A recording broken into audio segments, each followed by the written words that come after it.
All right, so just like normal in this book, we've got 3 different topics. They kind of tie together today, but three different ways to look at kind of the same sort of problem here.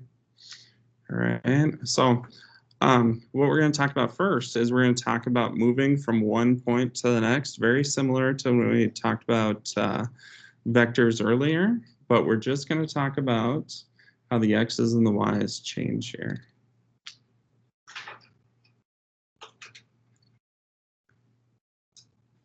All right, so for this first one, we are starting at the point 412 and moving to the point 87.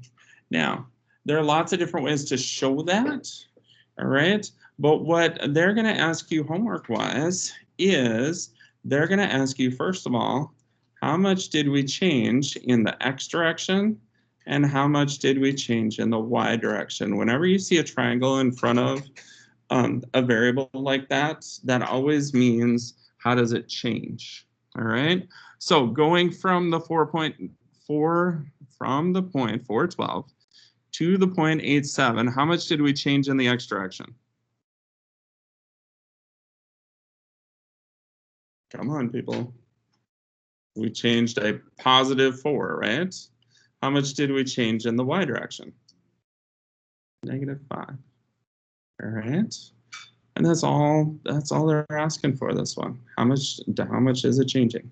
All right. If we go to the second one, now notice we're starting down here at the point 87 and we're going to the point 412. We can tell that based on the arrow that's there.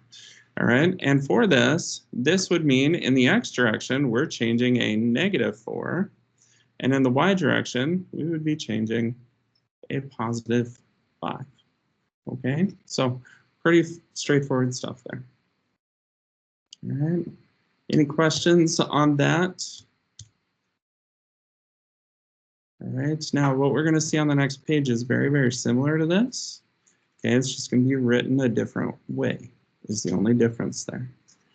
All right, given the points -3, 2, and the points -4, -5, what do we represent by the following 2 expressions there?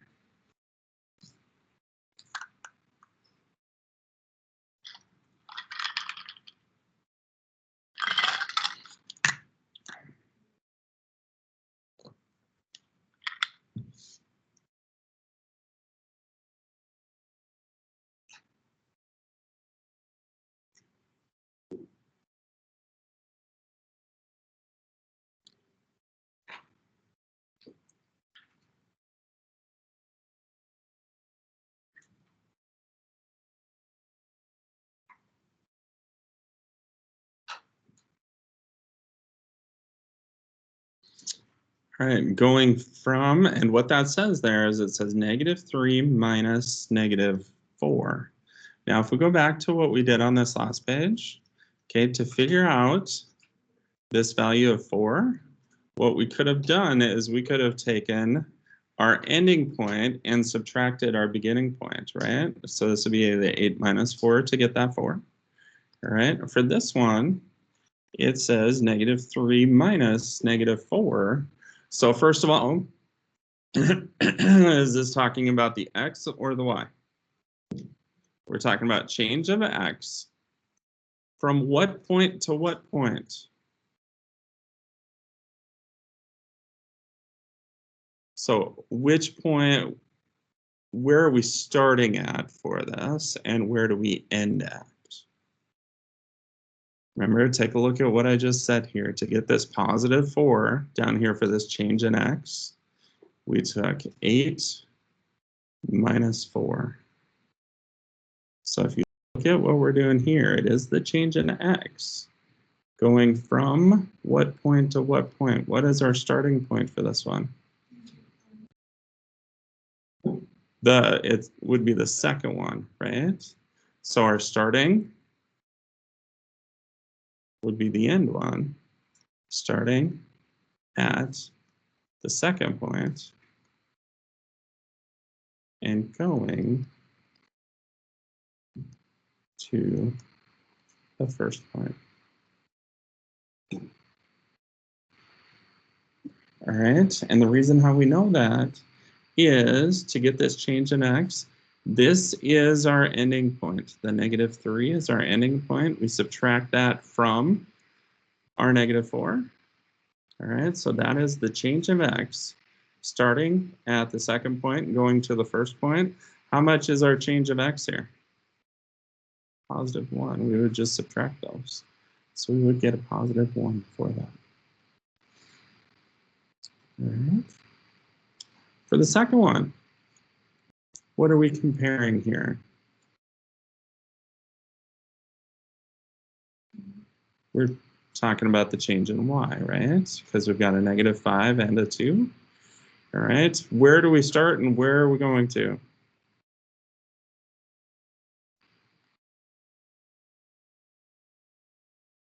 Are we starting at the first point or the second point here?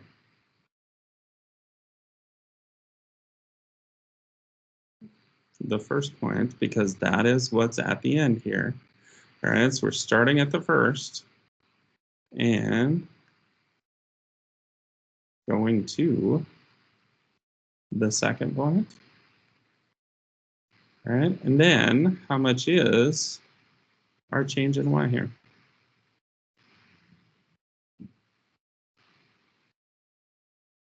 -5 minus 2 is -7. Okay, so this one's a little bit more, it's just kind of weird because we don't necessarily think that way. All right. You know, if I gave you this setup, every single one of you could tell me what our change in x and change in y were, just like you saw up there. All right, but sometimes when they get it written, especially when they write it as A and B here, we have to tell what's going on for these 2 points. Okay. All right, so got to think a little bit differently with that. All right. Couple questions. All right, there's a lot of common sense to this, but it's very easy to kind of mess this up as we go. So go ahead and write it down, leave a little bit of room in between the two problems.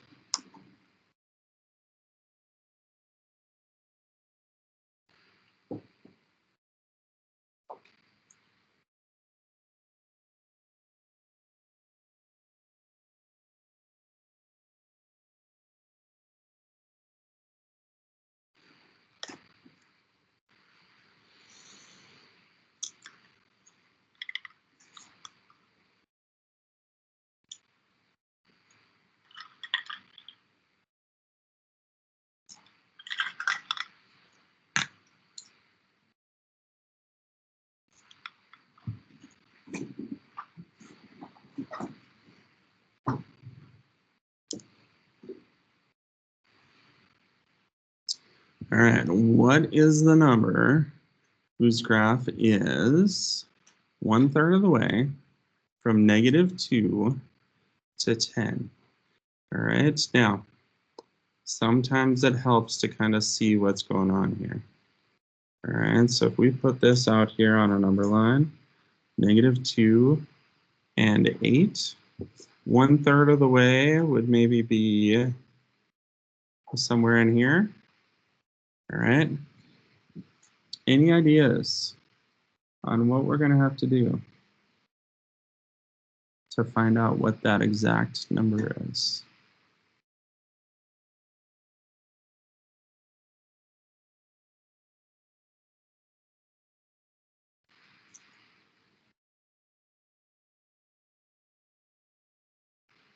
What's the distance between those two numbers? Positive or negative? It's a positive 10, right? So what we're saying is in that distance of 10, we want to go a third of the way, right? Okay, so then to do that, what we do is we take 10 times 1/3, and that would give us 10/3. Or you can change that to a mixed number of 3 and 1/3. Okay, now, what does that 3 and 1/3 represent? It's how far away from the beginning value we are. Okay, so what we would do with this 3 and 1/3 then is we would take our -2 and add 3 and 1/3 to it. Okay, now I threw it all over here on the side for a reason, because we're going to come back and try and make an equation out of this. All right, but when we take that -2, add 3 1/3 to it, we would end up with 1 1/3. Okay. Now, that's how you could logically think this through to be able to get your answer for this. Okay. Sometimes, for some of you, it might be easier to come up with an equation for this. All right. So, the equation that we could come up with is we could find, I'm going to say, our change in x. That was this 10 here. Our change in x is from -2 to 8. And then we multiplied it by whatever our fraction is. So I'm going to call it an r, just for a rate. Okay. And then we have to take whatever this value is, we have to take our beginning number, whatever our beginning number is, and either add or subtract it to it. Okay, in this case, we're going to add it to it. So we've got our first number, so I'm going to say first, plus our change in x times r will give us our actual answer here. Okay, now all of those are just variables. You guys know that variables can mean whatever you want them to mean. Okay, so you could put any variable you want in there. All right, but that's how we could end up finding that. Or you could find out logically, like what we did over here on this side below our number line here. Okay, but you would get the exact same thing. Our first was -2, plus our change in x was 10 times our rate.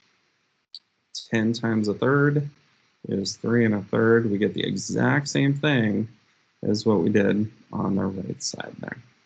Okay, so two different ways to solve the exact same problem. All right. Now, if we go down to the one below, what is the number that is 2/7 of the way from 9 to -4? Okay, I'm going to show you both ways again and how they're different here.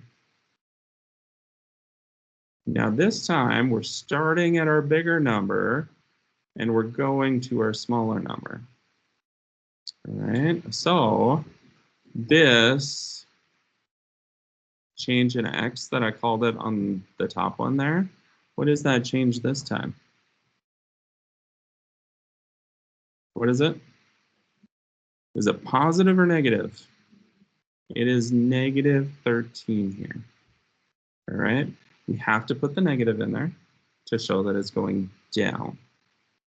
All right, so then if we take this -13 and multiply it by our fraction there, or our rate,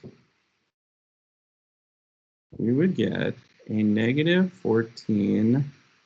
No, that's not -14, sorry. 2 to the power of 13 times 2 would be a -26 over 7. Okay, if you wanted to, what is that? -3 5/7. Now, what that does is that shows us how far down, we move from our starting value, right? So we would take our 9 and we would have to subtract 3 and 5/7 here. So we would end up with 5 and 2/7. All right, now, if you wanted to make that equation again, all right, it's a lot of the same stuff, actually. It is, what we did first was we found our change in x. Then we multiplied it by r. And that's where we got this -3 and 5/7. And then what we did with that is we took our first number and added whatever that is to it. So what you see here, whether you are going up or going down, it's the exact same equation. All right, the big thing that you have to pay attention to if you want to use an equation for this is you have to pay attention to the sign. Our one up above was a +10 because we're starting at our lowest value going to our biggest value. For the bottom one here, it was a -13 because we went from our biggest value to our smallest value. All right, so if you make sure that you put that negative in there with your change, then this equation works for both. Okay, so some of you are completely done with trying to memorize equations in this class, and I don't blame you sometimes. All right, but that is an equation that works for it. Okay, I'll be honest, okay, the way that I do these every time, I kind of walk through these steps that we talked through here. Okay, I don't really use that formula, even though I know that it works. Okay, but it's completely up to you which way you want to go. All right, questions on this? Okay. All right. Find the distance between the points -2, 6 and 14, 4. Now, there's a couple different ways to do this one, and it doesn't matter to me which way you do it. Okay, who has a very reliable way of doing this one?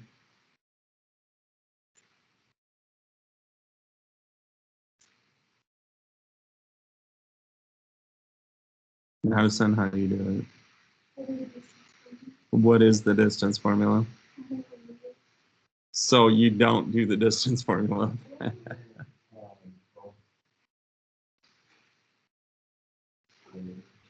Yeah, what do you do with the x's?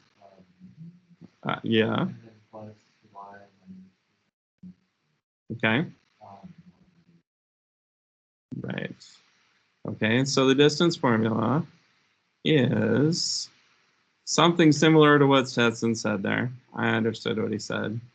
All right, it is x2 minus x1 squared plus y2 minus y1 squared, and then you take the square root of it. Okay, now realize that your distance formula, if we were to get rid of this square root here, what this would be is we'd have to square both sides, right? And how we'd square both sides is this d would become a d squared. Let's say that this is the change in x squared plus the change in y squared. All right. Really what that turns into is a squared plus b squared equals c squared. They are the exact same formula. And sometimes you guys do that. If I were to give you graph paper, some of you would graph this point out. Let's see, so we'd be up here somewhere. And then you graph this point out. And then some of you, what you've done is you've made a triangle. So you figure out how long this side is. So that would be, what, 16? Figure out how long this side is. That would be 2. And then you do Pythagorean theorem. I've seen a lot of you guys do that in the past, okay? Both ways work. It doesn't matter which way you do it. Okay, so if you want to do the distance formula, let me show you really quick. We've got 14 minus -2 squared plus 4 minus 6 squared. 14 minus negative 2 would be a 16. Notice that that matches up with right there. And then 4 minus 2 would be a negative 2. All right. The signs, because they're being squared, the signs end up not mattering here. So just because this is a negative 2 and this is a positive 2, you get the exact same thing here. So 16 squared is 256 plus 4 is 260. And then we've got to take the square root of that. Okay, now if you're going to leave it as a square root there, we're going to have to break this down. So break that down. Let's see, for sure that's a 10 and a 26. And then we've got a 2 and a 5 and a 2 and a 13. Circle your pairs. You're going to pull one of those to the outside. And everything that's not circled goes back underneath. So the 65 goes back underneath, which would be fully simplified. So 2 squared 65 there. All right, which is what you would get up here if you just did Pythagorean theorem also. All right, any questions? All right, 3 separate situations there. By themselves, yeah, they might be a little bit new, but not overly difficult. All right, homework though is 1 through 27, okay? I'm not doing 2 lessons today. I'm gonna give you guys enough time to get a good start on the homework.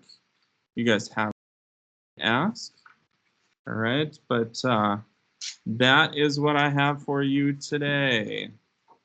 All right, so Mr. Rowland, I'm gonna let you go then so you can get rolling on that.